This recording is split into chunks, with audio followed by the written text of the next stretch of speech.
So let's get started. Probably we'll talk about this again, but just some admin first. So probably we will finish the topic 2 today. So I think it will be released on the Blackboard. Maybe I should release now. Is the homework. Officially, maybe I should read this now, in case you want to take a look.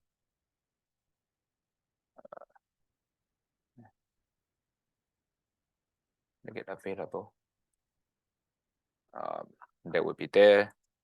So it will be you just do it and then you given 2 weeks. I think it's not a lot of question, and then it's very similar to what you have seen in the slide lecture slide. So it would be shouldn't be an issue. If you need, I think 2 weeks will be sufficient for the purpose.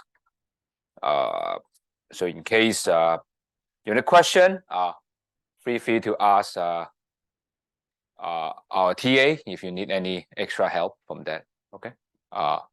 You can also discuss among all your classmates, but the only thing you need to submit your own version. Okay. So that's okay to talk. It's okay to whatever you think that would be needed for your purpose.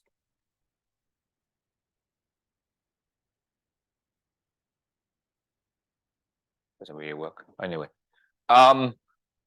So the next thing would be because I think we are going to miss a lot of classes because of next Monday and the Monday after, and there's some Thursday as well. We're missing quite a lot of classes, so we need to figure out some way to make it up. And I guess it's very difficult to make sure that everyone on the same thing. So what I'm trying to think is, given we already covered Excel in the class, I would be thinking to cover R or Python or both, depends on the preference, and probably in somewhere in late October or November. Okay, and that would be optional because I record the class as well, but in case you want to listen, and then we will book a B.A. lab to do it, so you don't have to bring your stuff, especially for the our studio. For the iPad would be a little bit difficult to handle, but for the Python might be okay. But in that case, I think I will book the B.A. lab. I need to check out the availability because I think the B.A. lab will be very busy during the midterm period, so probably will be somewhere in October. Maybe during some night, we can just stay there for 2 hours, like 6 to 8 or whatever, after dinner, and then we can talk a little bit. You can just come and go, just cover some of the programming issue, because at that time, at the end of October, probably we finish most of the thing, and then be good to talk about those programming. But don't worry, that's optional. So if you want, you can attend. Otherwise, you can just do the data camp. Is equally good. Is that okay? Because if to make up so many classes, it's always impossible. Some people definitely miss it, so I better not to do that part. Okay. So, but anyway, we'll cover everything. Just don't worry. There will be no loss of stuff, even though we missed the class. We just, focus on things that is more important. Okay. That's how I best to do it. Okay. So let's continue probability. We'll finish this. So basically, we'll go to base rule again. We will have a great detail, and we will talk about combinatorics, some of the counting method that will be used for your assignment, and then we'll start doing random variable if you have time. But let's go very slowly, because there's no point of hurry for this part, because base rule, as I said, is one of the most important thing you want to the concept, not the method, but the concept of updating, you want to carry them with you, because that is the main idea when we talk about learning.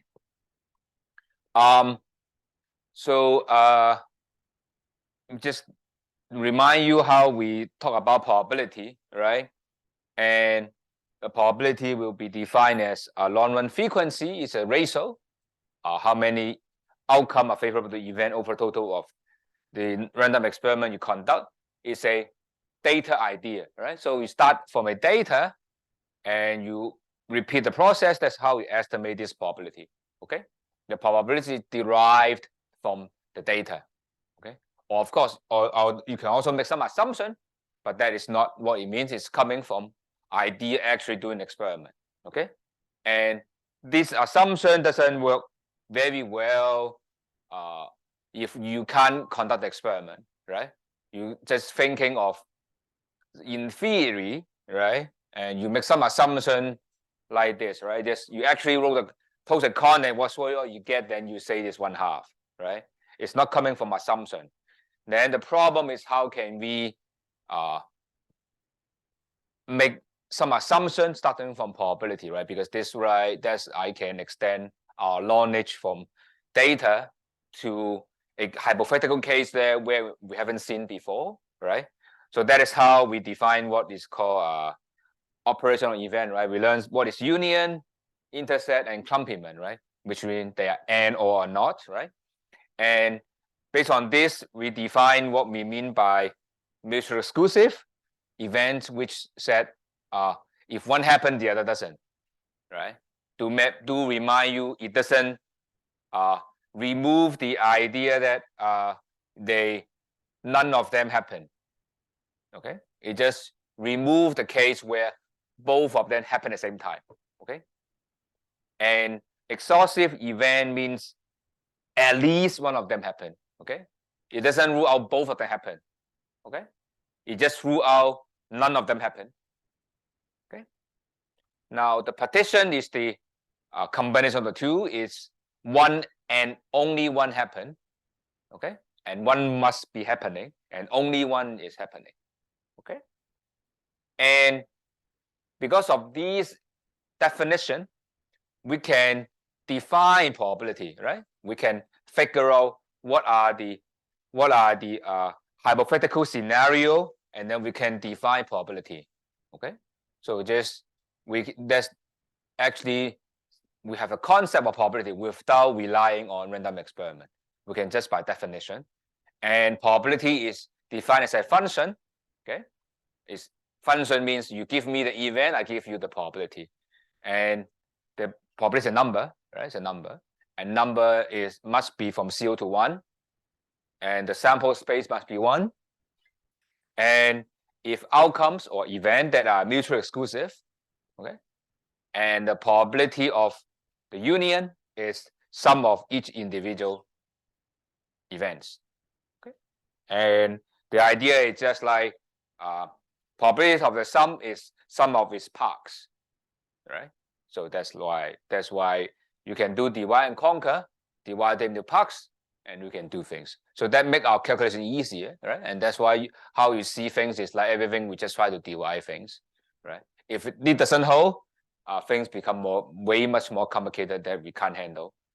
And the bite of this is you allow this event to be infinite, but we're not going to talk about those. And there's several rules that you can learn and then actually we'll use throughout the course, right? It's called complement rule. This is the rule that we often lose in the future. Is A's complement and sum of them equal to 1. Okay, and later you use in the subsequent classes is we say the probability X is more than certain thing, right? And you calculate that probability. You can't calculate just one minus the other one.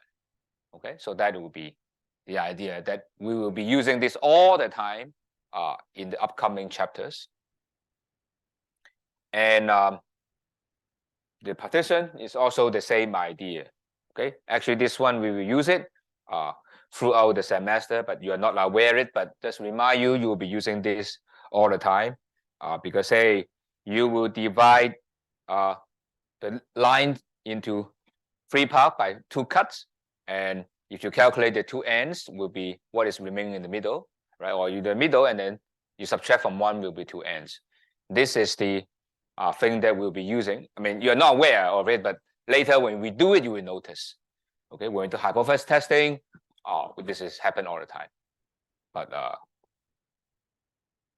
and here's addition rule. Addition rule is the rule saying when events are not mutually exclusive, then union of them we're just adding minus the intercept.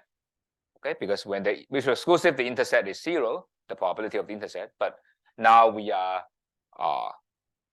including that, right? Because this is just a kindergarten rule, it's a geometry thing. Okay. And this is total probability rule. Is the rule that usually use it later. You see, we do it for our base rule. The denominator part, right? Is A can be decomposed with A with B and A without B. Okay, so that that is what we have. Okay, and the same is you divide it into many small parts. The same, right? Her B will be B of A1, A2 up to AN. So, and with odd ratio as well, we cover is another way to represent probability A, right? And this is what we covered last time, the conditional probability. This is a very important idea. It's saying that we learned the new information about B, actually B had happened, how to change our probability, right? And it's a fraction where the numerator is A and B because now B, you know, is for sure is true. So only relevant is A intercept B because only A and B are both have to be both true to be relevant. And you divide it by probability B. The reason, the simplest reason is being that axiom 2 or probability must be 0 to 1. So you divide it by B to make sure that is everything is when B the sample space, right? This is 1. So that's the idea. And we can simply write the multiplication rule, right? This follow on the opposite case for the condition probability, right? Just multiply both sides by the denominator is what we call multiplication rule, right? And this rule is particularly useful when we talk intercept, right? And intercept is this is the rule that we can calculate, right? Because you have the union come from the addition rule, right? The multiplication rule tell you the intercept, right? So that is, and this is often the way when you consider event that happen sequentially, right? And remember the example is drawing balls from urn. You draw one ball and the other, right? We sample without replacement and how you calculate the intercept, right? So this is very often because things happen sequentially and conditional statement will be very natural, right? And this is how you understand it from the tree diagram, right? If the things on the along the arrow, right, will be conditional probability, right? These are conditional probability, right? And multiplication rule said this and this happen, it just multiply, right? So that is what the multiplication rule about, right? And all right, so that is the meaning. And you can combine the rule of total probability and the multiplication rule actually give us this rule, and we will use this rule for our Bayes theorem. Okay.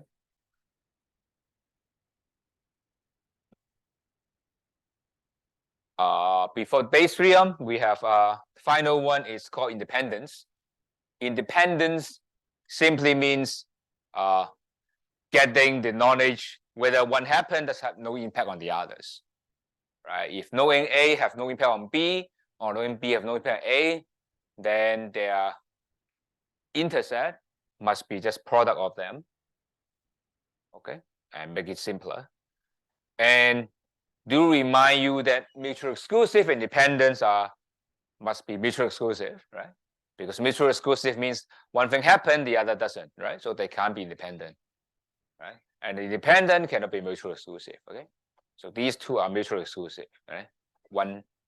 If one happened, the other doesn't. Now we go back to the idea of base theorem, which we'll go carefully again, because that is what you will do by doing for your assignment, as those who arrive slightly later because of the bus, I presume. The official assignment will be starting on Wednesday. So you have 2 weeks from Wednesday to submit. So that you should be doing. And the other main thing I announced at the beginning of the class would be we have a lot of class to make up, but I know it's very difficult. Many of you are very busy from the past experience. So what I will be doing will be in late October and probably November. I will do probably at night. We'll do several rounds of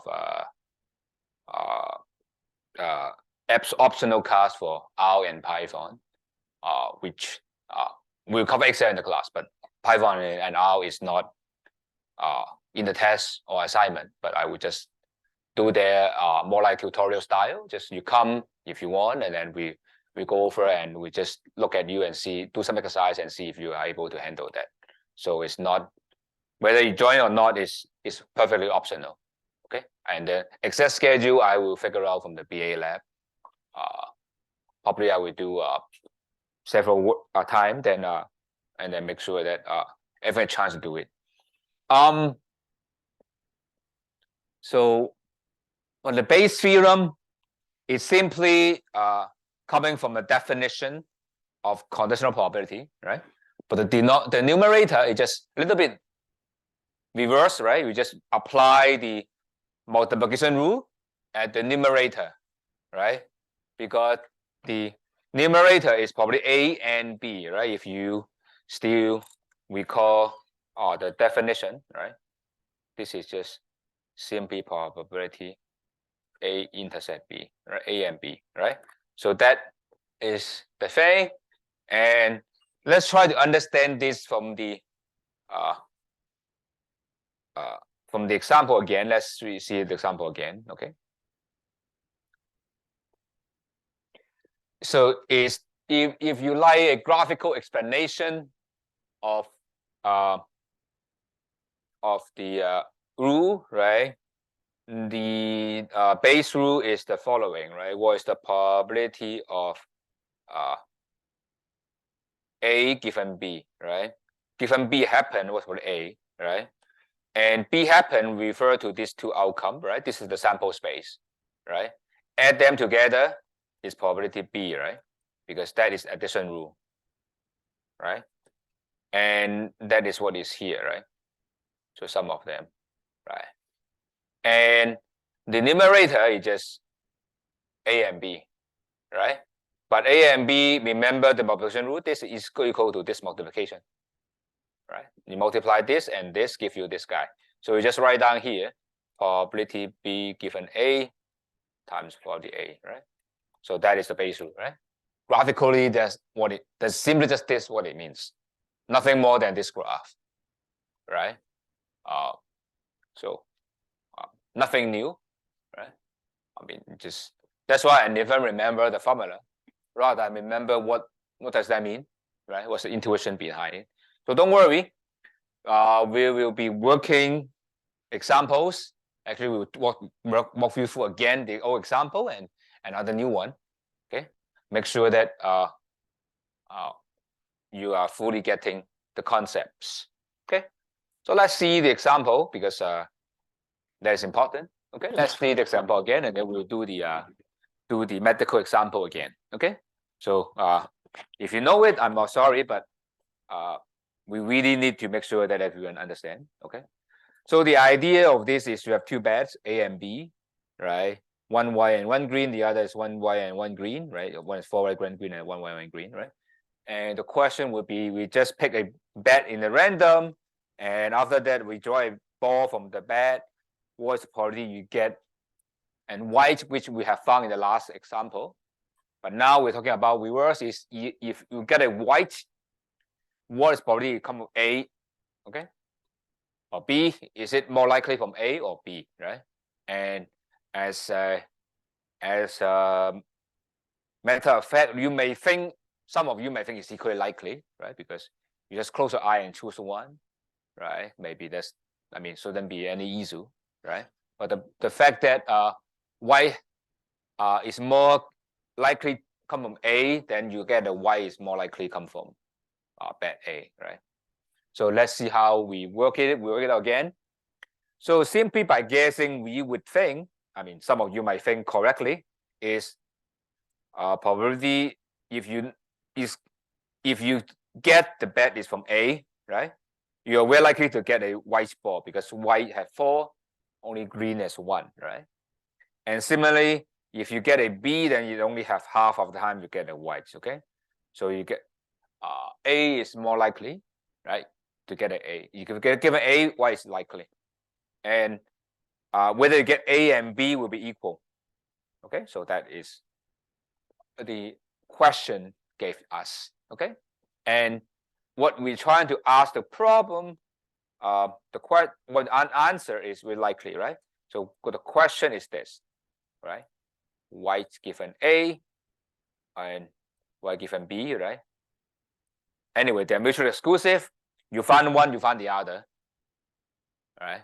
So it doesn't really matter anyway, right? They're mutually exclusive and also exhaustive, right? Because either from A or from B, so they must add up to 1, right? Under complement rule. Okay. And is that okay? Before we continue, so this is the goal we want to achieve, okay? And do note that that is a thing here, right? You know afterward how likely you are, but you want to reverse it, right? So that is the main thing. Just try to flip the condition. That's a base rule to, okay? Okay. And this is the prior, right? A and B are equally likely, okay? But now I tell you it's white, that I would change it. That's the idea, right?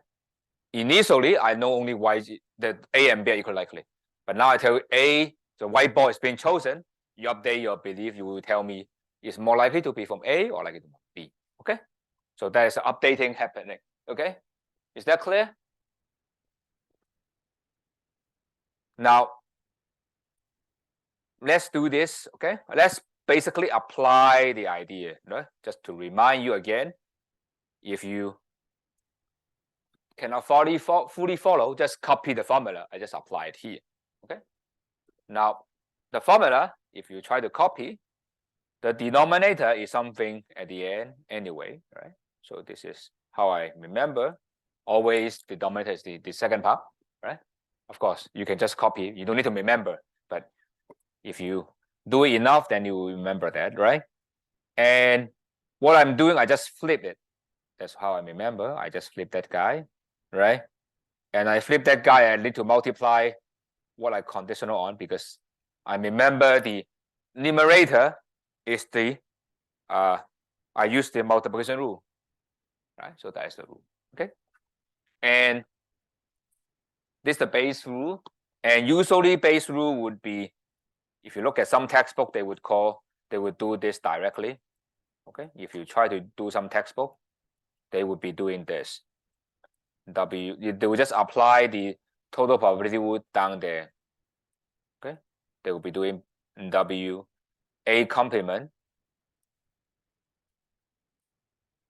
Right? This is what they do, right? Use the textbook. This is some of the textbook written this way, right? But this is exactly the same as this because A complement is just B, right? Because either A or B, right? Because close your eye, you draw it. And we already learned, right? From this is just simply what? This is simply 1/2, right? And this is 1/2, and this is 1/2, right? This is coming from the fact that we close our eyes and draw it. Okay.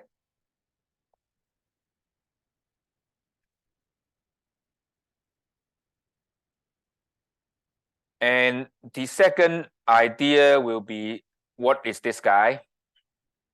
Right? This guy, we know if I have bet A, I have 4/5 of drawing this, right? Because 5 balls and 4 of them are white. And the last one, I don't have good color, sorry.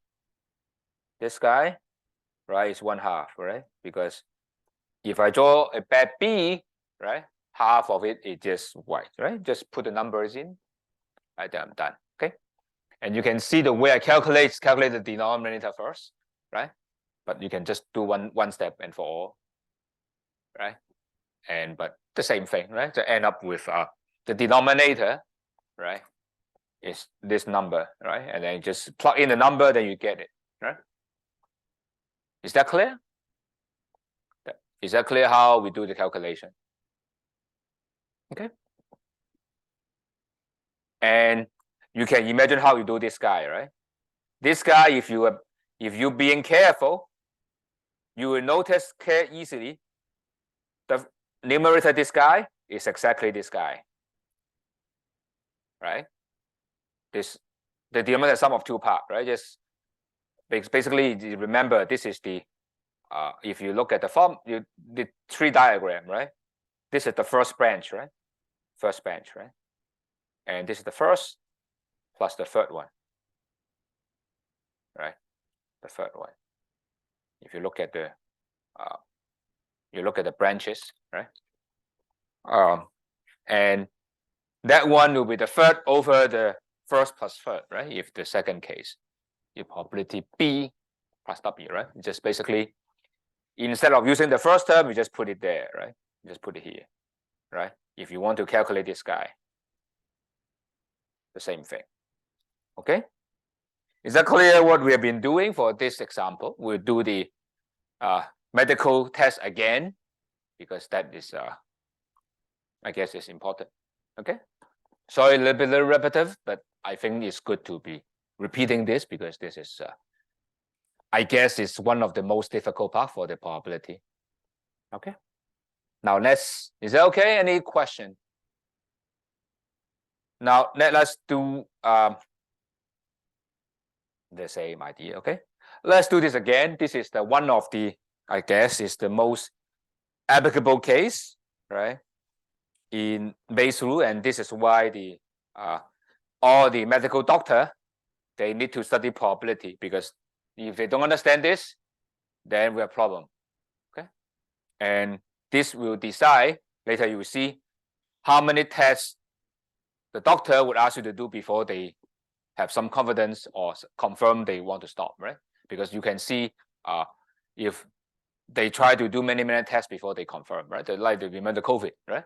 You would do multiple tests, right? If you do the, I think you do the nose, then just do several times. But if you do the throat, then you just do once. And you may try to understand why. It's coming from Bayes rule. Okay. So let's see how we do it. Okay. So we consider the case.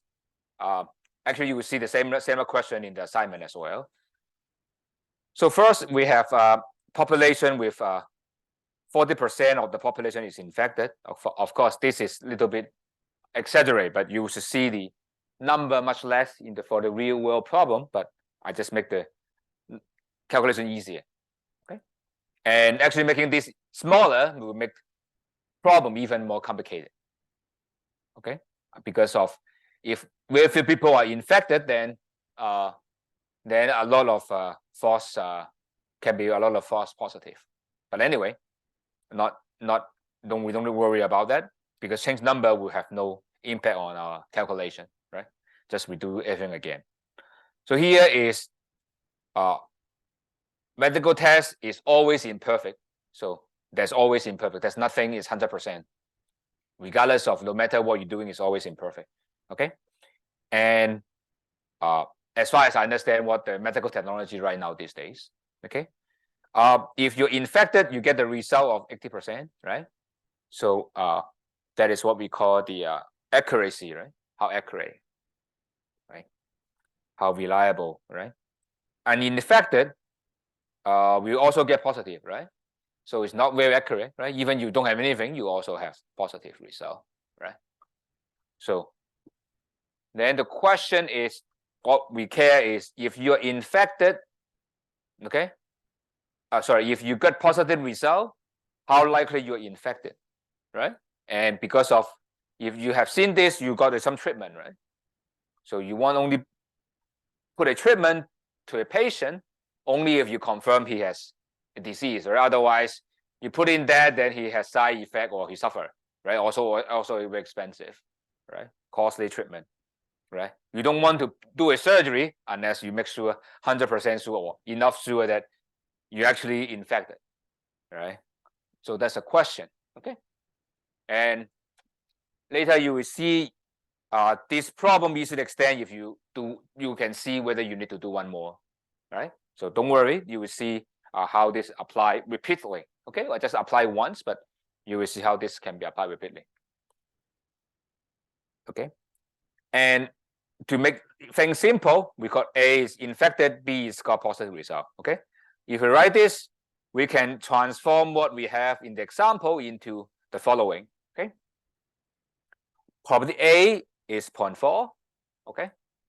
And B given you are infected, you have positive result is 0.8, okay? And if you're uninfected, you have positive 0.4, okay?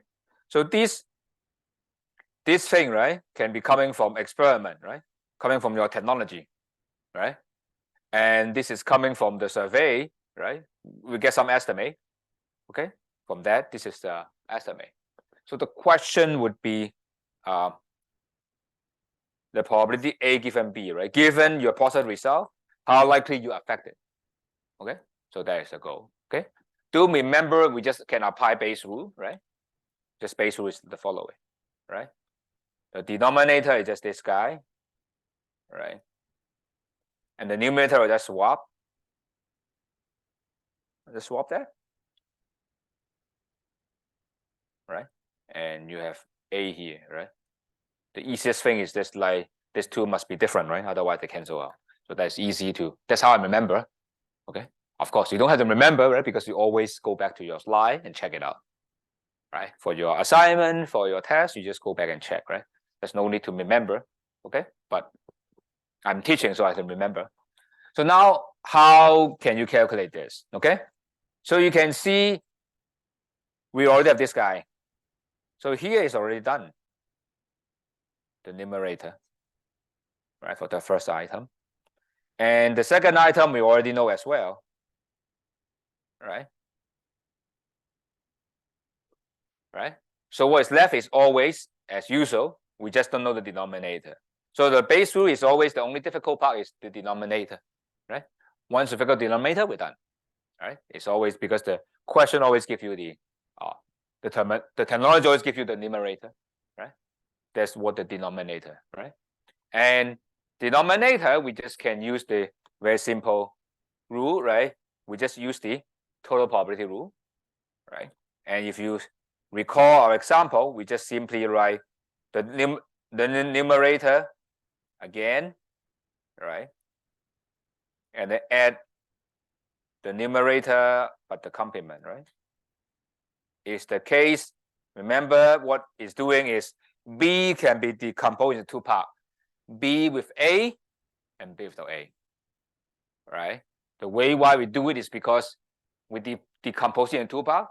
We know the first part already, right? If you remember, this first part same as the numerator, right? This part same numerator, right? So that's why you don't need to calculate this, right? That's done.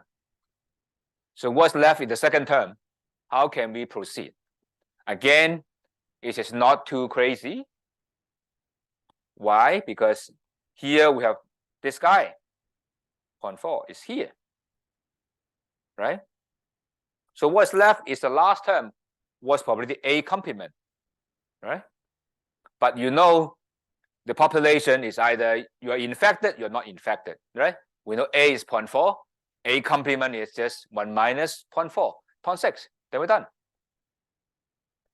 Right? Because A is 0.4, right? And this implies probability A complement is 1 minus probability of A, right? Which is 0.6, right? So we're here done. See? Is it clear how we have everything there? Is that okay? Is that clear? So to challenge you, okay, let's think the following, okay, little bit challenge. What do you think if a guy or person consecutively got positive tests? Okay, I test him once, positive. I do it again, positive. How can you use this formula? Just think a bit, okay? Just think a bit. How are you going to use this thing? Okay? We'll be using this formula again, indeed. Okay? But before I do that,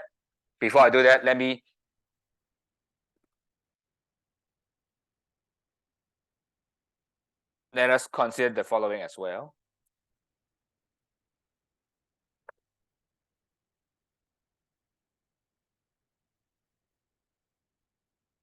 I think this, if you are find this is if you are infected, sorry, if you have positive result, what is whether you are unaffected, right? So this, you should know this will be complement, right?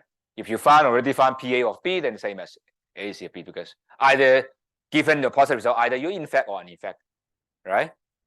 So now I open the, I tell you what you would do if you get a consecutive 2 positive result. So what would be your probability? How to update? So it's not complicated. The only thing that you can see, okay, quickly is B given A. Okay, these are the thing that maybe I should use a color, right? Because that is a bit what color should I use? I don't know. What can I use? It's too overloaded. I put a green dot here. Okay. What is green dot here? Green dot coming from what? Coming from your testing technology, right? You shouldn't change whatever reason, right? Okay. The only thing you learn from the first one, given that you are having a positive result, is you change the probability that you think that guy is infected, right? Before you think that guy is infected or not, coming from the population, P of A, which is 40% you're infected, 60% are not.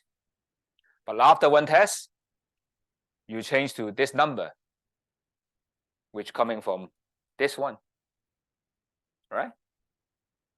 These are the new belief of what you think that guy might be. So what you're going to do, you're going to put these two numbers into here, here, and here, right? You will place this to here, you will place this to that guy, and that's it. You keep doing this because PA is original belief on that guy is infected, right? You just change that guy. You keep plugging in and go on and go on and go on, and that's it. Okay? Don't worry. If you don't get it, it's fine, right? Because I don't think I cover it here, but if you try to check my lecture notes, that will be covered there. Or maybe I have covered in the assignment. Do I? Let me check. Maybe I talk about this in my assignment.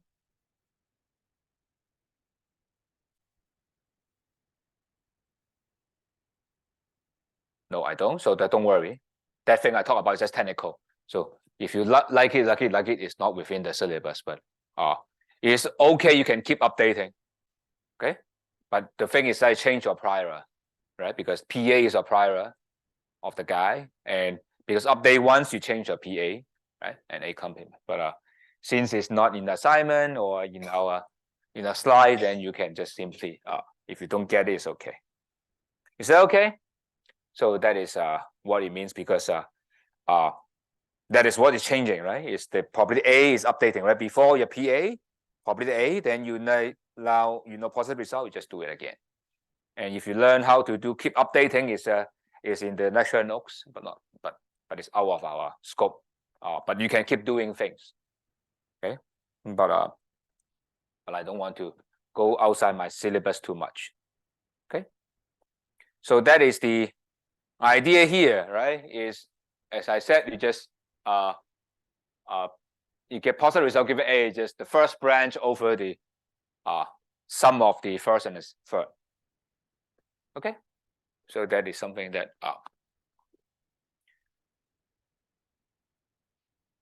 so here is another way to do it, right? This is asking another question. If he has negative result, how likely actually has a disease, right? So to do it, right, remember the question is like this guy, right? Given a negative result, how likely a disease? Okay, what you do is just apply the base rule. I think by now it shouldn't be a big thing for you to see through this, okay? Because you just what you conditional on the denominator, you flip the thing and then just make the condition, right? And because of how can you calculate all this, right? This guy is just a complement of this guy, right? It's 1 minus, right? Because either you under positive result, either you have or you haven't, right? So that is the thing you have, right? And you would be the denominator, right? The same idea, right?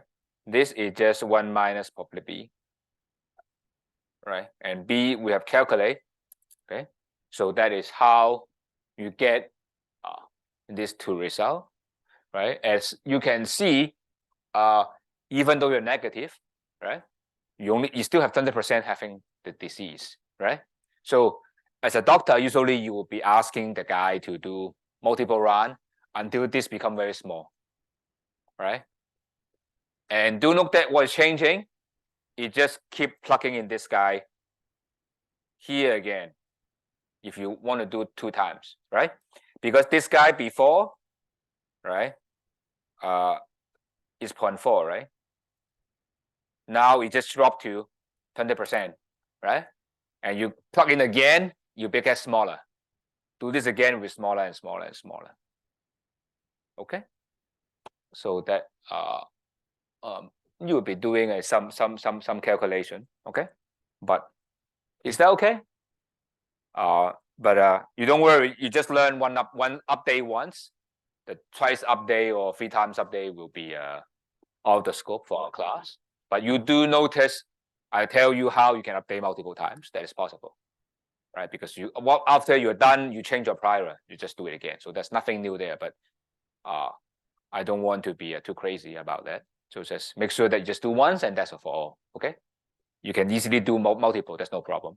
Okay, and actually now the software take care of all this, so that's why I just tell the principal how you can do it. Okay, because no one actually doing it anymore, right? I mean, you just plug in the computer that basically everything done to do it for you. But at least you know the rationale behind how you do things. Is that okay? Right? So at least now you see having a test or not actually give you some idea, right? You keep updating. Okay.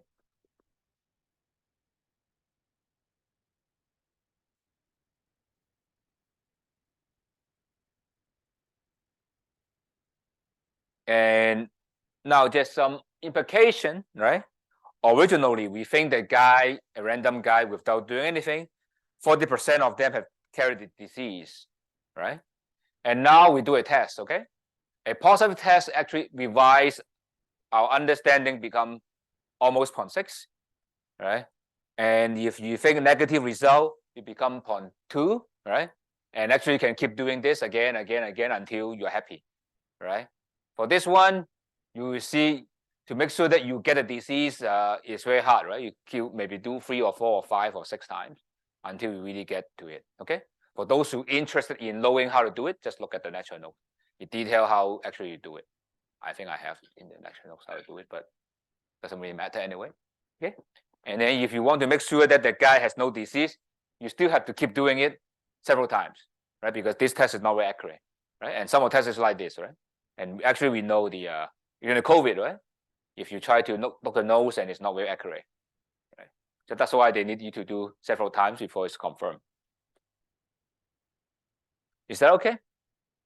And here, before we have the break, we just have a very simple thing, is this extent when we talk about partition. Here we just have whether you got or not, right? And it can be multiple, okay? But as I said, I don't see the reason why we want to discuss that, because once you know the idea, then that's fine, right? Because we are not people who are doing math. So, but anyway, everything apply, you don't have to binary, okay? And we will talk this after the break, okay? And probably during the break, I will just create a survey to ask you which day of the week would be best if we try to make up during the night. We book a B.A lab for that purpose. I don't know at night or in the afternoon, so let's see what's the best time. Okay. So that's a break of 15 minutes. In the meantime, I just adjust my you reply thing, and then I will show you. Then later you can fill in when is the best time. Likely to be late October, end of October and end of November. We do some optional makeup. Okay.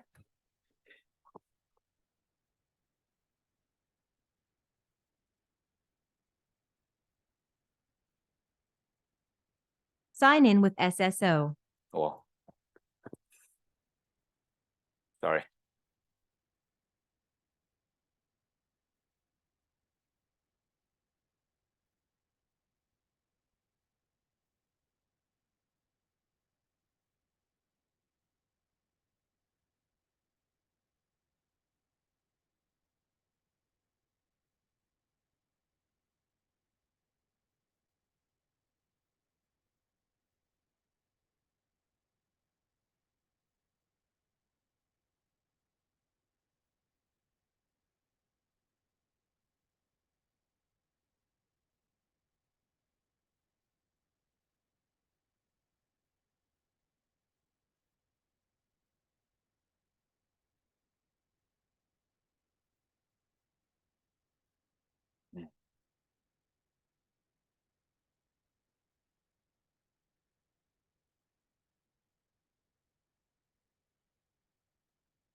So if you want, you can fill it in. You don't have to fill in, but I just try because it's record anyway. So I try to make sure that most of you will be available. So I just put there in case you want to take a look and do the thing. Okay. Yes. Well, how can I get that? It's very simple. Just multiply to the other side. It's just very simple. Multiply probably B on both sides. That's it. Multiply for the B. It's kind of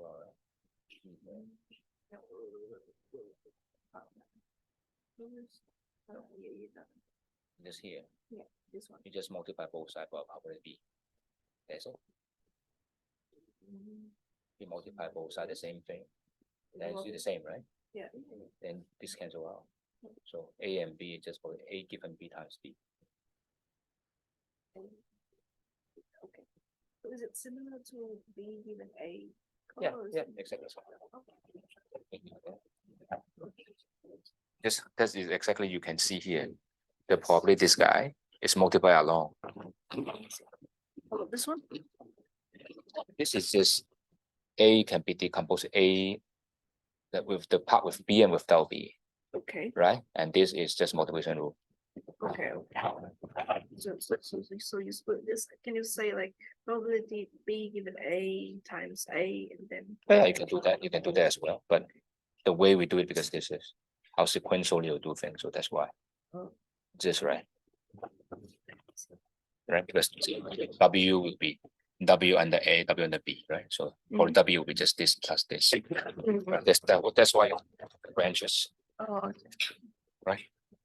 Is that clear? Yeah. Put this thing down. Okay.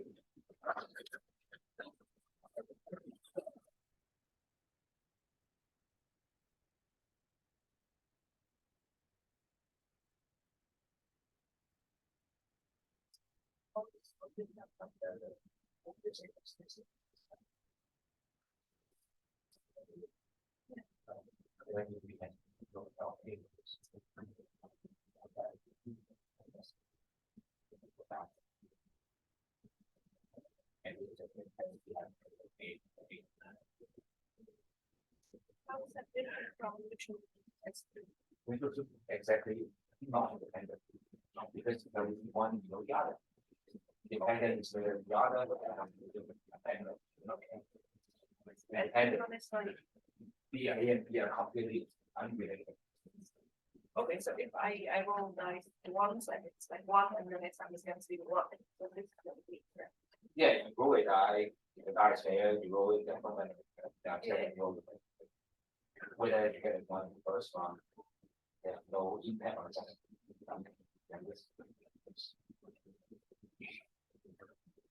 And we use it later when we go about the assume sample is brought to the panel. Okay, that is why we have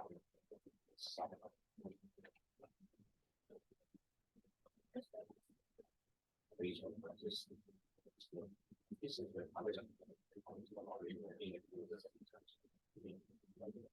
this So this can be like the other way around. yeah, the other way around. Yeah, you can do the same thing. Do the other way around.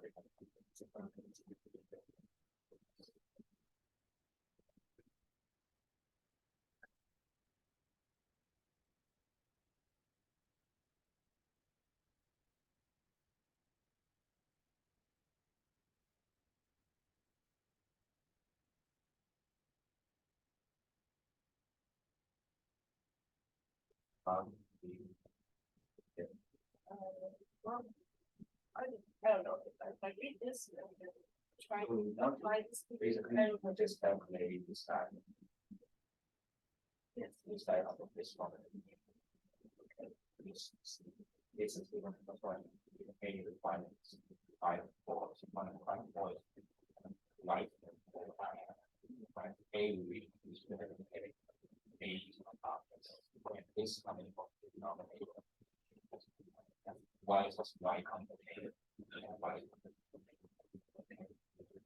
This is the one with ice. Yeah,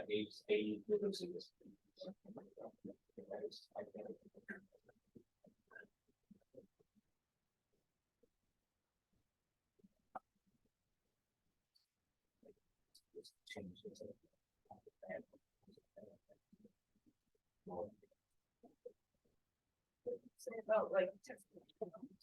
oh, if we do it again, so we get a new positive test result. How do you think that guy? But we are not asking that because saying that this can be doable. That data less, we think you can do this. These two are all you do is 40%. Right. Like one is you that's it for the quantity.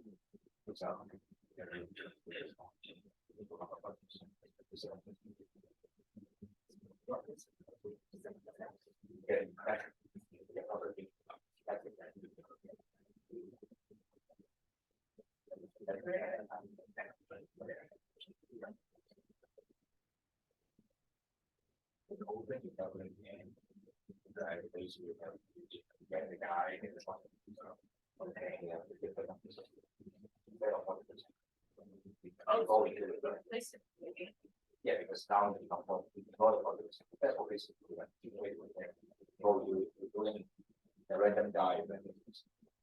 Right? But once you do it, then you will realize how does that work by the base. Right? Yes, you can do it again. This becomes I mean, I'm not talking about, it's not our concept, it's not about doing it. Yeah. The two ones, but yeah, you understand what? Which is a platform, right? Because you know this, you know the problem of company. You can't take this basically. Thanks.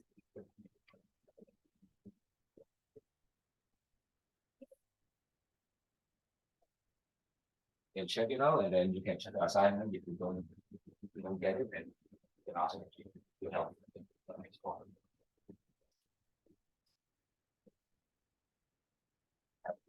Speak on this baseline is better. All of us.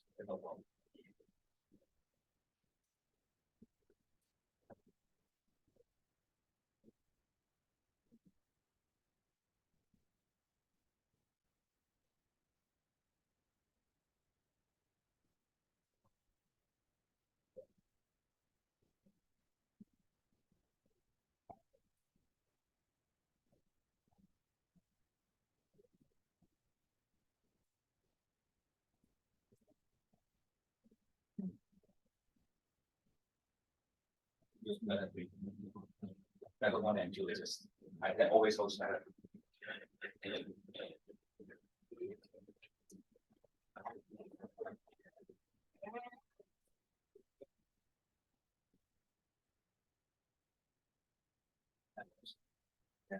So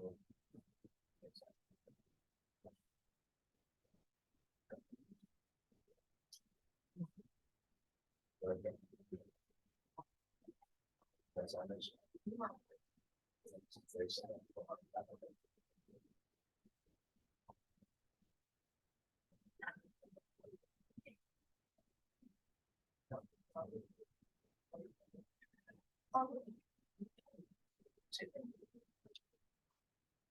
You can scan.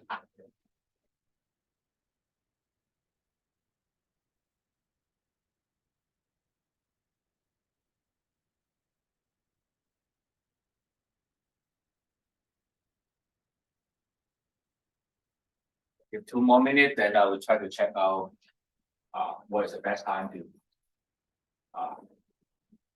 make the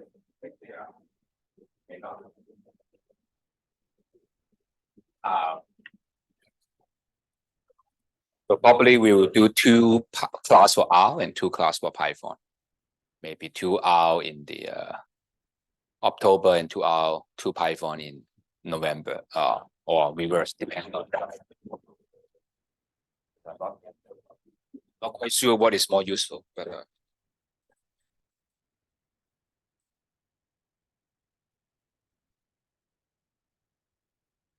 there's some.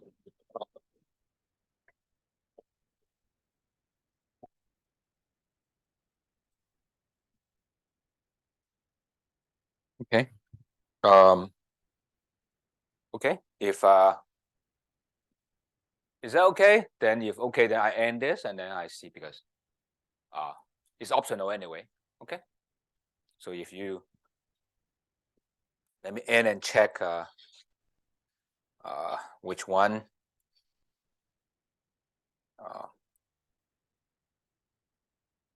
Okay. And let me check the result. Look at the report.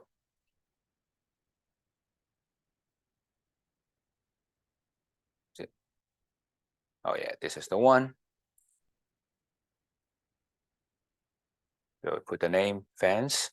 So 16 day 1, day 2, afternoon.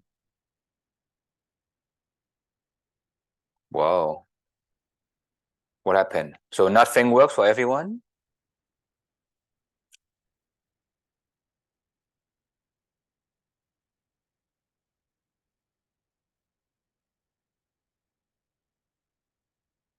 So none of the day you can work out?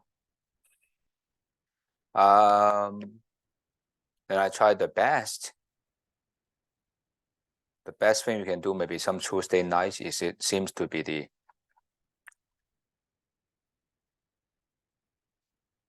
Tuesday night, maybe the best in the, I don't know, night. Wednesday night, it seems okay. Tuesday night and Wednesday night. Yeah, anyway, it's optional. So let's see. Maybe we do some Tuesday night and first and then Wednesday night. Maybe end of October for 1 week and the other week as well. So but anyway, everything will be on Zoom anyway. So I will let you know once I'm able to book the room. Because at the night the room a little bit, I'm not sure if I'll try to check this out. If doesn't work, we'll change to say some afternoon. If it works out, but I try my best, because you can see, right? Even I do it, it's very difficult to make up. So that's why we have to make the makeup optional. Otherwise, I mean, there's no point, right? If I just only able to serve half the class, then probably not very good. So what we do is, before the break, is the Bayes theorem, right? And Bayes theorem tells us how we are able to update our belief, and as we said, this can be done automatically these days, right? And actually, that's how a lot of the thing you learn, the supercomputer and all the thing, are updating it by itself. We have a model and we try to update. Okay.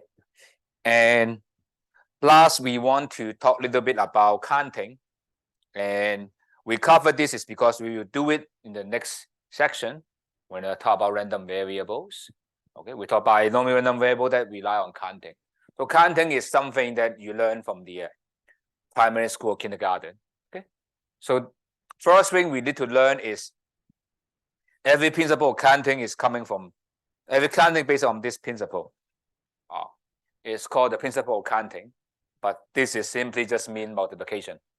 Okay, and simply mean, actually you know it very well, is suppose we have to complete a mission that consists of 2 parts. Okay, the first part you can complete n one way, and second part you can complete n 2 ways. Then how many ways you can complete it? Just n1 times n2. How do you visualize this? It's just draw a table, right? For each way, for each one way you do the first thing, the n2 way to do it, but there n one way of n2 way, just multiply. right? That's definition of multiplication, right? So in general, if you have k different tasks, if there's ni way to do the ith task, it just multiply everything there. Okay, this counting. Okay, there's nothing new there. Okay, this is my favorite example. Okay, this is the example that inspired by my undergraduate experience in CHK. Okay, this is what we call 退飯. This is the thing that when you're poor, you go to the canteen and eat this. I don't know, you guys may be rich, but this is what I do when I was doing that. Is like 10 years ago. This is the meal that you would cost you $10. Okay. Now I think still 10, I don't know, 15 or 10, 19, I think $20 now, double the price compared to 10 years ago. So that's what you do. Okay, you ask for one of two main dishes, which is rice or noodle. And on top of that, you will be able to choose pork is the luncheon meat, right? And I think you can ask for beef and some chicken, okay? And then you have 3 different sauces. We have black actually is the pepper, right? And there'll be white is the cream sauce, and the red I think is the pepper, the red pepper, okay? And the question is, how many ways you can eat, right? Because when you're poor, you figure out that how many ways you are not repeating yourself, right? So what is that, right? There are 2 ways to do the first thing, 3 ways to do the second thing, and 3 ways to do the last thing, right? So that's 2 times 3 times 3, right? 16, right? So considering you are eating maybe 3 to 4 days in the campus just for the lunch, right? So, and that actually can last for 6 weeks. So, yeah, right? So it's not that bad, right? And you only have 13 weeks, right? So only repeat yourself in 1 semester. So not that bad when you're poor, right? When I often eat that when I was a student. So I don't know, maybe you guys are very deep podcast, so that's not a problem. Okay. So this is a more interesting problem. So let's see the other problem. Right? Actually, we've seen this before. Okay. But let's do it by principal counting. Okay, what's the probability that the face value less than 12 if you roll the die twice? Okay. And A be the case that is 12, less than 12. Okay. The complement will be exactly 12, right? Because some of them is come from 2 to 12, right? And the probability to get 12 is only one scenario, which is 6 times 6, right? And you can count how many scenarios you have, right? It's also 6 times 6, right? Because first time you roll, there's a 6 outcome. Second time you roll is another 6 outcome. So 6 times 6 is 36. So 136, and you do the complement rule. So it's 35 times 36. Okay. So that is the simplest way to calculate. And you can see why complement rule is easier, right? Because you don't want to calculate 2 up to 11. You can do it, of course, but that is not very smart, right? Because you have the will be union of getting 2, getting 3, getting 4, getting 5, getting 6, 7, 8, 9, 10, 11, right? So that's the first thing, okay? And if you pick up any probability textbook, they will do this all the time, right? The crazy thing you can imagine is like what they usually do is like you have a deck of cards.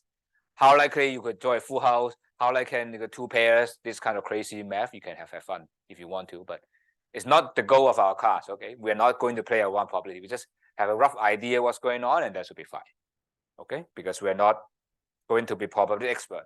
Okay, so here we will consider 2 more addition of how to do counting. Okay, it's called permutation and combination, and they are not that difficult. So don't be scared by them. If you learn math like M1 or M2, that is already learned. But it's very simple. Don't worry about it. Okay. This is if you take picture, you like take pictures. This is something you would care, right? So consider the case, right? I mean, we are in front of whatever big scenery, maybe whatever tower, whatever statue, whatever nice thing behind. Okay, maybe very famous guy, very pop star behind. Pop star is here. Okay, anyway, and then you want to take picture with that guy or that building. Okay, what are you gonna do? Right, you have gathering or take pictures, right? And how many pictures you can take? Right, because you can have Mr. A is here, Miss B is here, Miss C is over here, and so on and so forth, and then they can swap, right? How many different pictures you can take, right? Because you say, okay, this picture we take another one, keep doing this, right? Then how many pictures you can take, right? So how to do this is what we call counting, same as using principal counting, right? Suppose you have n people on a line, how many different ways you can put it, right? The easiest thing you can imagine, consider the case. Very simple. If you have two person A and B, right? You can have either A, B or B.A, right? Just two way, right? If you have three person A, B, C, how many way you have? You have A, B, C, A, C, B, B.A, C, B, C, A, C, A, B, C, B, A, right? So you have to write down all this easy to 6, right? Is it any fast way to do it? Yes, you do, right? You consider the following procedure. You have balls there, okay? Now you have, say, suppose this case, there are 3 balls, ball A, ball B, ball C, okay? Then you put them on a line, means you have the box, first box and second box. How many balls you can put in the first box? It's either A, B, or C, 3 way. And once you put the ball in the box, how many way you can do the second? 2, right? So that is why 3 times 2 is 6, right? Or if you don't like this way, you can think about this in terms of tree diagram, right? The first ball you can draw is either A, B, or C. There are 3 ways to do the first round. Second round is always after A, you can always B, C. After B, you can draw A, C. After C, you can draw A, B, right? So for each is 2. So that's 3 times 2. So 6, right? So it's very simple. Is that clear? So that is, you have things you want to put the line. It's called permutation, right? Do you note that A, B, C and C, B, A, right? They're different, right? The order matter here, right? Who is the first one? Who is the second one matter, right? And so now more general question, right? Sorry, before general question, we introduce notation called factorial. Okay, factorial is a shorthand. N factorial means n times n minus 1, so on and so forth. If you learn math, that's a notation. There's nothing new, but just that's a way to write it. Instead of writing n times n minus 1, so on and so forth, we just write n factorial. Okay, 3 factorial will be 3 times 2 times 1. 4 factorial will be 4 times 3 times 2 times 1. 5 factorial will be 5 times 4 times 3 times 2 times 1. 10 factorial will be 10 times 9 times 8 times 7 times blah, blah, blah, up to 1. Okay, I'm not going to read it. Someone expect me to read it? No. And so now we are going to do the following. This a little bit more complicated. Be careful. If I have n balls, I take out ball, means that I have 10 people. I want to pick up, say, 3 people. Okay, how many times you can do, right? First is 10 times 9 times 8, right? So that's why the formula is 10 times 9 times 8. So minus r plus 1, right? Because you start from 0 here. 0, 1 up to r, right? So you can rewrite that as n factorial over n minus r factorial, because you can write that down and they cancel out the remaining, right? And in the calculator, if you notice, if you have scientific calculator, that's called NPR. Okay, and if you learn it in the math class, that's good. If you don't learn it, doesn't really matter. We don't directly ask you, except your assignment, probably we ask a little bit, but It's not my intention to ask you this because we only need this when we talk about next class. But we just try to ask you somehow how to do it. Okay. Is that okay? Let's see the example. Don't worry, this is nothing new, but this again, a example that I got from the case I have a Subway. Anyone know Subway? The sandwich. Okay. Some of you may like it, some of you not, but I used to have it when I was in Singapore. Then we have a brown bread seminar, and then the people like Subway. Pizza is we used to got pizza, but pizza is like everyone have to order the same flavor, then it's not really good. But Subway, everyone can order their own. It's not expensive, so it's okay. So you can see the Subway. I just simplify. You have 3 types of bread, right? You have white, Italian, whole grain, but actually there are much more, but just pretty simple. And you have ingredient. Unless you're picky, suppose you're picky, then all that matter, right? Some people would think different if tomato is at the bottom and tuna is at the top. I don't know whether you care whether tuna is at the bottom or tomato is at the top, right? Do make a difference, right? If you don't care, it will be next same combination. Here I care the order because some people think the tomato sauce, the juice from the tomato can fall down and spoil the tomato, so it matters. Okay, and some people don't care about it. Okay, I do remember I make a sandwich for my kid, and then they were very picky, so I have to make sure that I have the right order. Otherwise, things will be screwed up. Okay, so here order matter. Okay, so if you have bread, vegetable bottom or vegetable top will be different. Okay, so in that case, let's see how we do this. Okay, we need to put the bread first and then ingredient. Actually, it doesn't really matter, but the first step is to put the bread, right? And the second step, we pick ingredient. Okay, bread only have 3 ways. That's not easy, right? But for the ingredient, you pick 2 out of 6, right?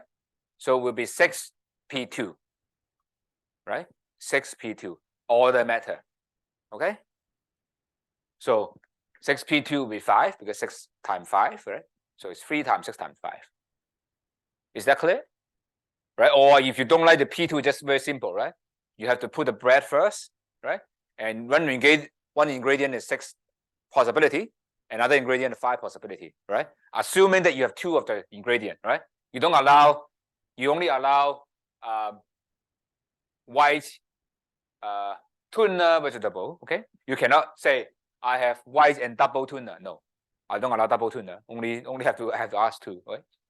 If you allow double tuna, it will be 6 times 6, right? If you allow ingredient can be same for 2 times, you can allow double tuna or double veggie, then it will be 3 times 6 times 6. But I don't allow double ingredient. Okay, so that is how this being count. Is that okay? Actually, the only thing I want to talk that will be used in the next class will be this guy, actually, combination. This is the thing that you should be carried with you when we talk about random variable, which we'll talk about soon afterward. Okay, is we don't care about order. Okay, we just pick up things. How many ways to pick them up, and ABC is same as CBA. Okay, so suppose the following: we have 3 objects. Okay, ABC. Okay, maybe 3 person. Okay, we're trying to pick 2 person to engage in a team, right? So it can be AB or AC or BC, only 3 way.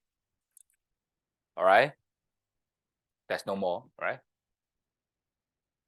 So it's out of N object, we take R object, and order doesn't matter. Okay, so how can you calculate that? It's actually not that difficult. You just use the ideal overlapping, right?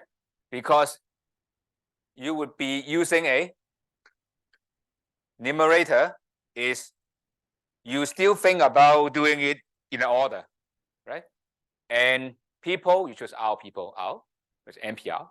Okay, but for each R same people, you can always rearrange them using RPR. Right? This is RPR. All right. It just for the same group, you just rearrange them, right? So that's why you divide them. You just remove the overlapping, remove the order. Okay. The numerator is it's ordered one, right? For each set of people, we can always reorder them, right? So that's why you divide them. Okay. That gave us the NCR. Okay. Or write in this way.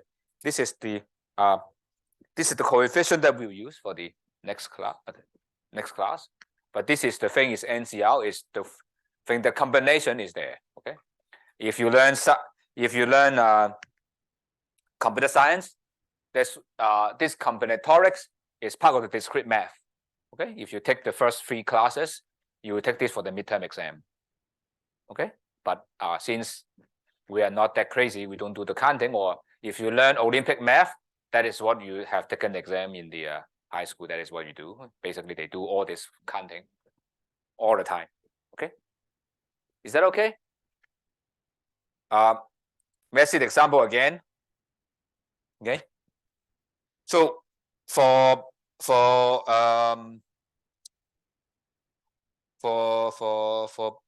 sandwich, you care up and down, right?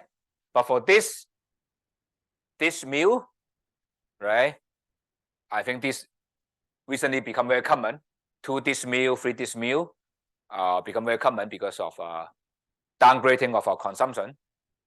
Okay, is happen these days is this, right? You would choose the main dish, put in a plate, right?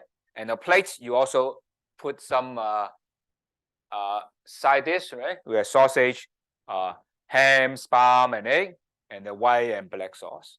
And this is the dishes that when I was a student in the CC canteen, this is what I have. It's actually $10. I mean, that's what I ate. And how can you calculate how many times you do, right? The first one, rice and noodle, just 2, right? And the sauce only 2 Ks, right? But you have to choose 2 different dishes, right? And it doesn't matter unless you are very crazy. It doesn't matter the sausage on the left-hand side and the ham is on the other-hand side. If you care, then okay, you will do MPR. But if you don't really care which one's on the left, which on the right, then you will be, it's okay, right? And for some case, it will matter. If sausage and egg, it matter. When you make 100 marks, no, you guys are too young probably, right? If you try to have an exam, right, you can ask the one to give you one sausage and 2 egg. Okay, if the lady that serve you give you this, probably you are not very happy, right? You will prefer the above than the below, but that's okay. You can turn it around. That's fine, right? So it doesn't really matter. But anyway, he give you this one, then not very good fortune. But anyway, you don't really care, right? 1 sauce and 2 egg. I don't know whether you have that. I mean, but I think many Hong Kong people are very superstitious, right? So we believe this kind of stuff anyway. At least I believe that. I asked my mom to prepare this whenever I take exams. Luckily, I don't have no more exam to take, so I give exam, so I don't need to worry. I don't have to eat this again. But you can see for this doesn't really matter the order, so that's why I see 4C2. Okay.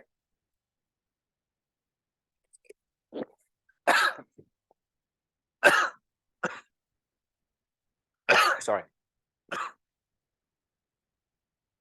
For 24 of different dish, right? You can basically eat for a whole month, right? So, sorry. So this is what I have. Please try to explain why the NCR and MPR I've explained already.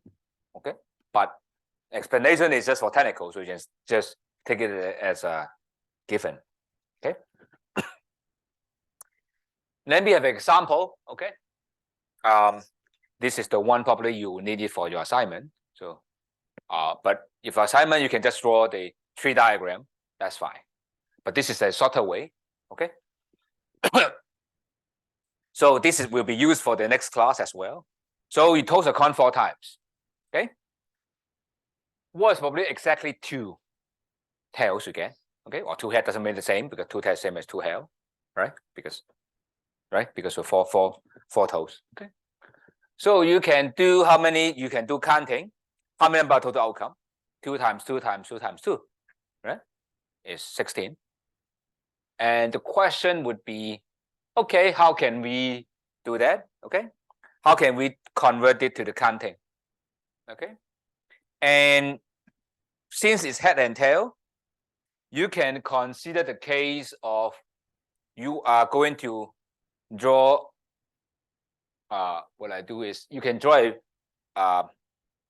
You can consider there are 4 balls. Okay, balls with 1, 2, 3, 4. If you draw ball number 1, that means the tail is on the you get a tail in the first toes and other at the head. Okay, so what I mean is you can convert this into the following. Okay, it's a little bit more complicated. So you can have this 1, 2, 3, 4. Okay, and you only draw 1 ball, imply is tail, head, head, head. If you have 1 and 2, you draw 2 ball, will be tail, tail, head, head. Okay, if you have 1, 2, 3, 4, then you will be tail, tail, tail, tail. Okay. Okay. What I'm doing is, depending on what kind of ball you actually drawn, is same as the same representation. Okay. So it's still a little bit confusing, maybe. What I'm trying to do is that 16 outcome, right? But I can write it as I have 4 different ball here. Okay, for 4 boxes, whether the boxes are filled, right? Or there are different ball being drawn. Why I'm doing that, let's see. Okay, that's why I'm right here. T header is only first ball is being drawn. This is ball being drawn, right? Why I do that? Because I want exactly 2 tail, right? So I want to 4 balls, I only draw 2 balls. How many in this case? Just 4. It just 4C2, right?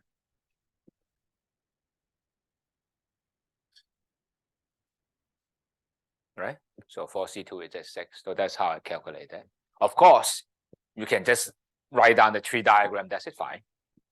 But it tells you this is exactly a combination thing, although it doesn't seem to be combination at the beginning. Okay? Of course, this is probably for some of you may think this is very difficult. Okay? But don't worry, this is the only thing we are using. We're basically talking about total coin and how many coin we can get, how many tail we can get. And that will be using combination. And if you get it, you get it. You don't get it, don't worry. We just use it. Okay.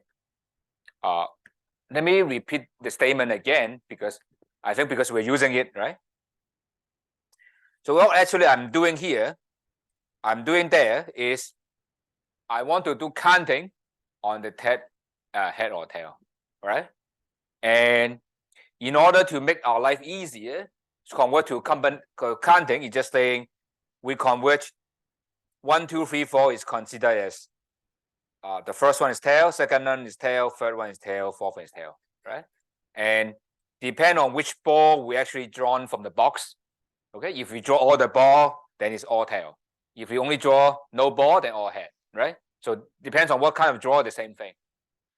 You just draw a 1-to-1 mapping, right? 1-to-1 function to that. And if I want to have 2 tail, right?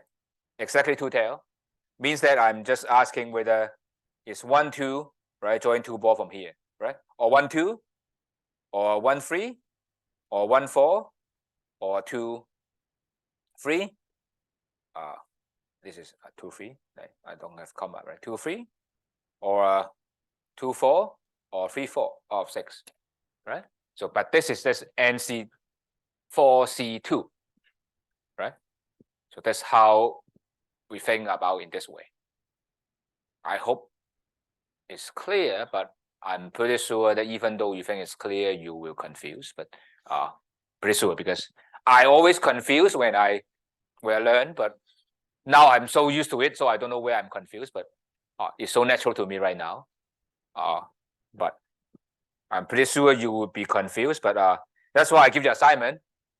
Actually, exactly doing this, so you would be hope that you would able to convince yourself what I'm saying is correct. Okay. If you don't convince, doesn't matter. Draw, then you convince yourself. Okay. Draw 16 outcome, then you would try to see what I'm saying. Hopefully, this convince you. Okay. And here I don't think I need to talk about this because you actually don't use that much. It's just for function, factorial, permutation, and combination. I don't think I need to demonstrate this in Excel. Right. This is just for function, and I'm pretty sure you only use it for your assignment, and that's it. If you really use it, but otherwise, I mean, there's no point. Okay. Is there any question before I proceed? Okay. Is that okay? So don't worry, you do your assignment, then you know whether you don't know. And if you have difficulty doing assignment, I strongly recommend ask TA. Okay. If you don't know how to do it, just don't leave it there. Just ask TA. TA help you. Okay. Although the TA cannot tell you the answer, but they can tell you how to think about it. Okay. So don't ask the answer. There's no point. I mean, right? Just ask how you can do it, where to look at, then or you can discuss with your friend. That's no problem. Okay. Only as long as you submit your own thing, that's fine. I don't mind. I mean, because it's just learning process, right? So you can ask, or if you still, you can just copy the question, just ask AI. I think AI can also tell you how to solve the problem. Okay. I mean, but don't copy the answer because otherwise you make the same answer. Just think about it before you submit. Okay. Okay. So for the remaining time, let me introduce our second topic. I think we finished it. If you have time, you can start doing your assignment because it's already there. But officially, the assignment is not given to on Wednesday because Wednesday is the time where the other section finish their class. So I just make it the same. So if you want, you can do it earlier. But I mean, everyone had the official same. Okay. Now I have like 10 minutes, okay, or less than 10 minutes because sometimes overrun. So maybe I just give you a very brief idea what we're doing, right? So far we talk about probability, and we often talk about events, okay? And I think you try to think about event is like complicated object. It's not easy to handle, and very often we talk about where number rather than event, right? Talk about whether the stock price is going to be $3 or $4, so on and so forth, right? Exactly a number, right? Rather than an event. So random variable is trying to do one thing. Very simple. It just you give me an outcome, I give you a number. Okay. Probability is what? Go back to again. Probability. You give me the outcome, I give you a number as well, right? So what's different, right?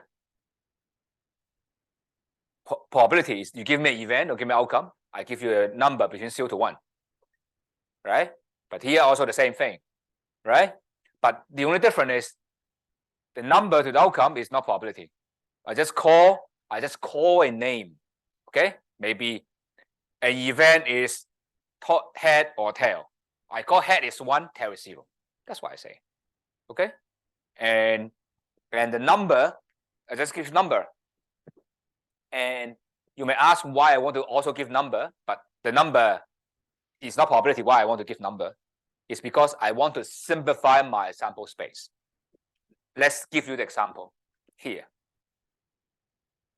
Okay, is I want to put a number to the sample space so that make our life easier. Okay, and this is what we call the support of random variable. I'm going to give number, and what kind of number we can get called support. Okay, I will give you immediate example, then your life will be easier. Okay, and the support is often we call discrete or continuous. But let's see what we're doing. Discrete is asking you put integer usually to the outcome, and let's see the example. Okay, probably will convince you why this is a good thing. Suppose the total con head or tail, right? And you can basically say the event is head and tail, right? But to make our life easier, we can just record random variable, just number of head. Okay, and when we have head, then it just give me 1, and tail is 0. So what is the random variable we have? The support is just 0 and 1. Okay, instead of calling head or tail, we just 0 and 1. Okay, just to give the name, give number to event. Why I do that? Now let's see why I do that. Okay, I just random variable just like the event, I give number. I toss the coin twice. Okay, then already you have remember how many outcome you have is 2 times 2, right? First term is head and tail, and second one head is 2 times 2, right? And you can record as number of heads. Okay, as you can see, number of head, if tail is just 0, right? Head, I have 2. But when I change the number, actually I collapse something. I lose some information here because tail head and head tail are 1. Okay, and this loss of information will be fine if what we care is total number of head, right? Suppose your gambling is depend on number of head at the end, then that's fine. That's a good approximation, good measurement. Okay, but in some case this may be not good, but in this case make our life easier, because you can imagine, I write it down here. Okay, if I have tossed the coin 10 times, right, then how big is sample space? It's 2 to the power 10, right? So it's, I think it's more like 1,000, right? I mean, it should be 1,000. Then, but if you convert to random variable, just 11, because 0 up to 10, it's an 11 number, right? The sample space only consists of 11 instead of 1,000. It's manageable, right? Because from 0 to 10, right? So you can imagine that by simplifying the sample space, our life is easier. And because number, we know how to handle number, right? We can put some structure. We learn from a lot of the function. We can know how to handle numbers. So that's the reason why we learn this, right? So, and studying the property of number make our life easy, right? Because we always measure things, right? So that is the idea. Is that clear? Why we want to put numbers? Okay, it's not put. It's just like instead of looking at event, I look at the random variable, right? So that's why we often talk about random variable all the time in the finance. We know no one ever talk about event anymore, right? Because this is the thing we know how to handle easily. We don't know how to handle event, but we know how to handle numbers, right? Okay, so that is what it means, right? Instead of an event, I simplify. There, one number may correspond to multiple events, right? Especially when you toss 10 times, right? So everything just fall into 11, one of the 11 category, right? And by doing this, you can see everything become mutually exclusive, right? If the random variable becomes 0, it can't become 1, right? It's 1.5, it cannot be 2, right? So everything becomes mutually exclusive, right? Then just adding things we find, right? Because remember our axiom 3, right? You just add up, simple. So our life will be much easier. Sorry. Okay. So finally, we want to talk about the continuous random variable, which is a little bit straightforward, right? Because usually when we talk about discrete integer, 0, 1, 2, 3, 4, 5, right? And it's good for, say, total and coin. But when we talk about finance or business variable, money, right? Of course, money probably discrete $1, $2, $3, $4, or 50 cents, right? There's a the cents you can go is, right? You can go to 0.01, but you cannot go further, right? But if you learn math, if you think that modeling so many small number, you can be approximate by continuous thing much easier, right? You can imagine the case where it's possible to have the dollar, say stock market, right? The Hang Seng Index, it's integer, right? But you can imagine that actually behind can be any decimal places, right? That is not natural, and there's no loss of generality to do that. Then we assume our random variable is continuous, right? Because you can imagine temperature, right? Although what we can measure is limited by our physics, right? Actually, there's some number up to until precision we cannot go further. But you can imagine the real world, right? The real world is continuous, although you cannot observe until at that point, right? And model it as continuous, there's no loss of stuff, and actually sometimes easier. Okay, sometimes math is very interesting. Discrete sometimes easier, sometimes continuous easier. So that's why we will proceed in two tools. Sometimes we talk about discrete, sometimes they're continuous. That's why we talk about bell curve, right? Bell curve, normal distribution, later you will see, is continuous, easier. But when we talk about binomial, we count things, audit, or that is discrete, is faster. So it really depends on the type, but we will keep things on. So lastly, give you some example of the random variable, okay? Say example is a temperature, right? And temperature is come from absolute zero, right? You cannot go below negative 273 degree, right? Where suppose all atom freeze up, right? The physics, okay? Anyway, you don't need to worry about physics, but this is what we call absolute zero, right? You cannot go further than that, right? And stock market index, right, is always from positive, sorry, non-negative number. It can be zero, but anyway, it cannot be zero anyway. I put it zero anyway, right? So why doing this? Because doing this make our life easier, okay? It's not closer to the realistic, but we model it in the way that is a best approximation and is easy to handle, right? It's not like physics, right? We model the thing is like you often ignore the air resistance, right? Or ignore the friction, right? But that thing will look like easier, right? And if there's not much different from the real world, we take it, right? And just a final remark, okay?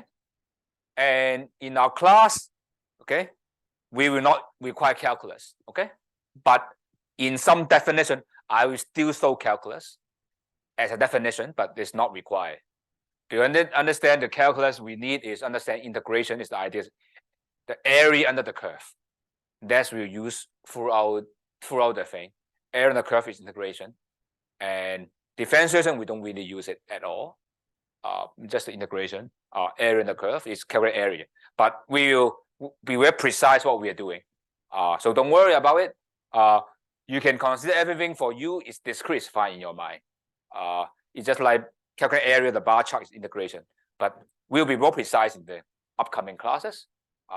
So don't be scared when we see integration or calculus. We don't require any calculation on your part, okay? But you will be, I will put that on because some of you are from QFN or other discipline may go further, so they will require. Okay, so I'll see you on Thursday.